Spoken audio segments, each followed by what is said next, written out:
नमस्कार आणि लेथमध्ये नर्लिंगचा सराव डायमंड, स्ट्रेट, हेलिकल आणि स्क्वेअर करणे या सत्रात आपले स्वागत आहे।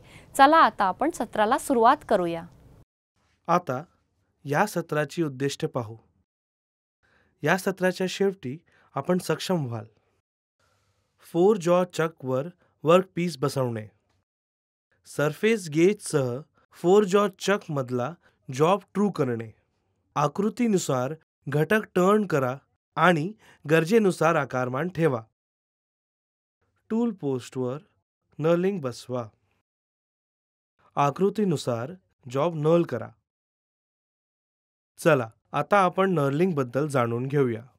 नर्लिंग ही एक उत्पादन प्रक्रिया आहे जी सामान्यतः लेथवर चालवली जाते, ज्याद्वारे एका पॅटर्नला मटेरियलमध्ये रोल करण्यात येतं। हे गोल किंवा दंडगोलाकार भागांवर सरळ किंवा कर्णिशा आणि डायमंड आकाराचे वेगवेगळे नमुने तयार करते।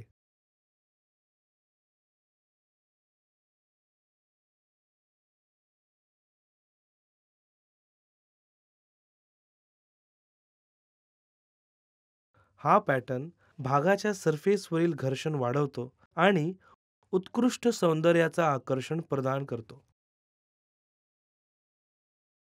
सरावाकरिता आवश्यक साधने ही आहेत: steel rule, outside callipers, surface gauge, vernier callipers, knurling tools, parting tool, chamfering tool, facing tool आणि लुब्रिकेटिंग ऑइल विथ कॅन। चला आता आपण नर्लिंग ऑपरेशन करण्यासाठी क्रम जाणून घेऊया। आउटसाइड कॅलिपर आणि स्टीलच्या मोजपट्टीने कच्च्या मालाचा आकार तपासा। 4 जॉ चकमध्ये मटेरियल सुरक्षितपणे धरा, जेणेकरून चकच्या बाहेर 50 मिलीमीटर प्रक्षेपित होईल।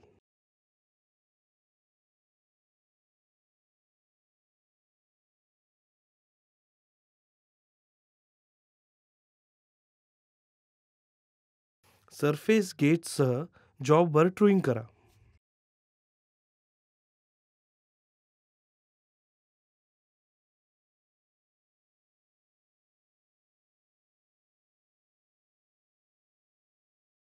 एका टोकावर फेस ऑपरेशन करा। 40 मिलीमीटर व्यास मिळवण्यासाठी 30 मिलीमीटर लांबीसाठी टर्निंग ऑपरेशन करा।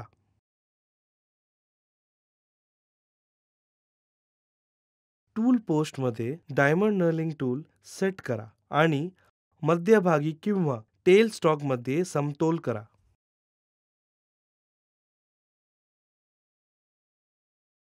नर्लिंग ऑपरेशनसाठी योग्य गती निवडा।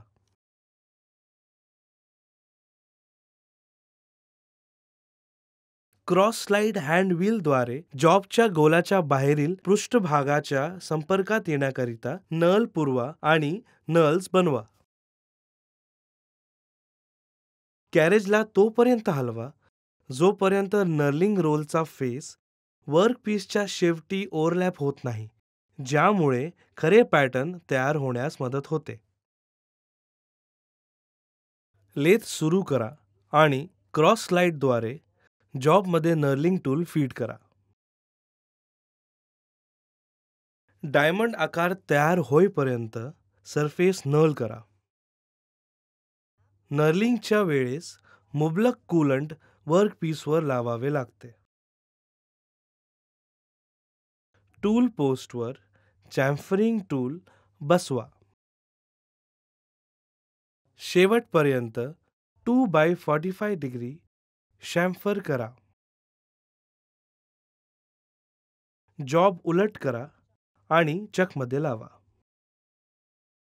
सरफेस गेजच्या सहाय्याने ट्रूइंग करा।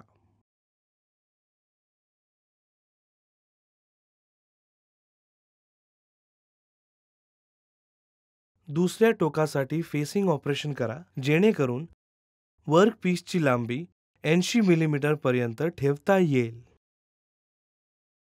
25 मिलीमीटर व्यास राखण्यासाठी 50 मिलीमीटर लांबीसाठी टर्निंग ऑपरेशन करा.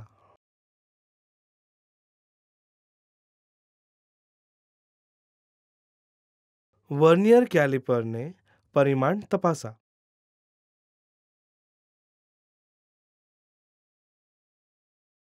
45 डिग्री शॅम्फरिंग टूलने 3 बाय 45 डिग्रीच्या शेवटपर्यंत शॅम्फर करा.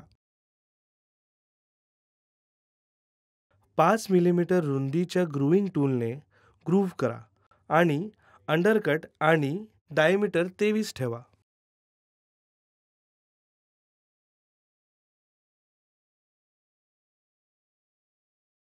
सर्व तीक्ष्ण कडा डिबर करा.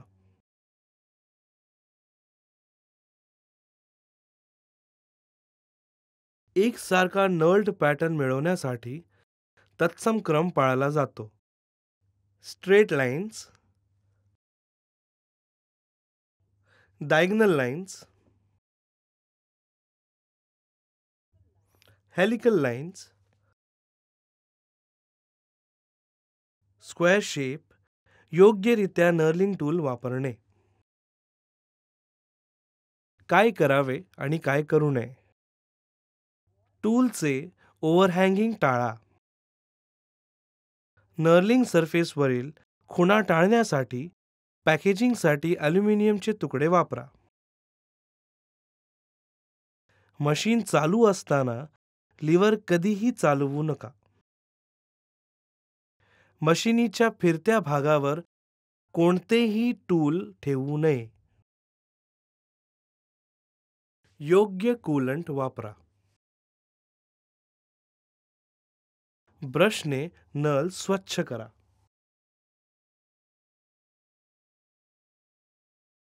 कठीण धातूंना नर्लिंगसाठी बारीक फीड वापरा आणि मऊ धातूंच्या नर्लिंगसाठी खडबडीत फीड वापरा.